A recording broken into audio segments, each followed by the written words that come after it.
Something that I love about, and we'll get into it with this movie in particular, Nope, is that I think this movie Nope homages a certain type of genre movie that I in particular grew up loving, that I've never seen black faces be like the center of these kind of stories. And I think that like Jordan Peele is a pioneer in bringing like black faces into the types of stories and types of films and into genres that we don't see them in these roles for. Which, if there is a black person in like one of these monster movies or one of these like kind of 90s cheesy horror films, usually they die first.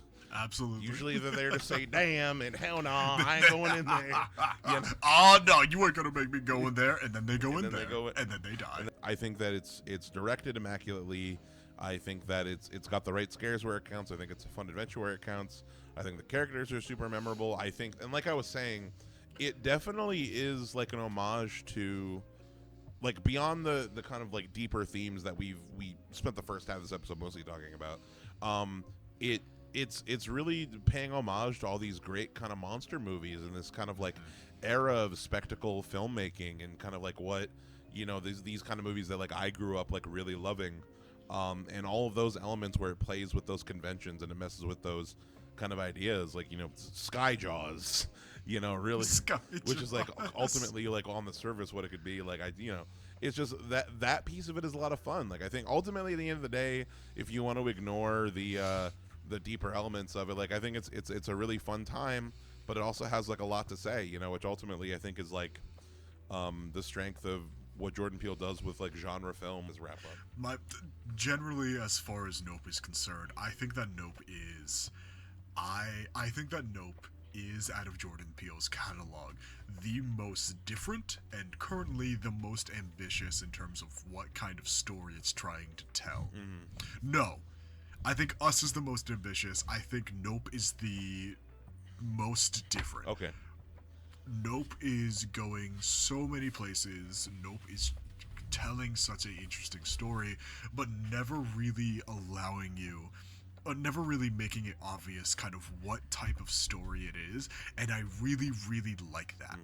I'm actually so into how almost confused and frantic Nope feels at times because of how well all the puzzle pieces come together at the end.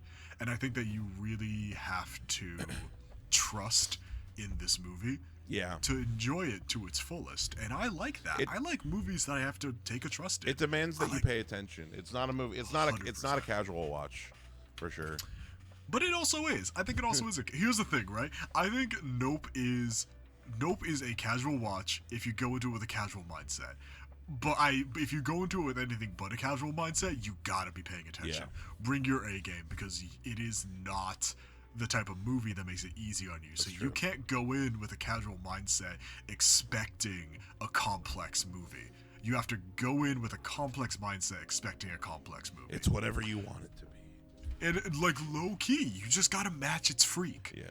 You just gotta match its freak, and it's a really, really good movie. Arguably, I think it's I would give it an 8 out of 10. Maybe a 7 out of 10. Rock and roll.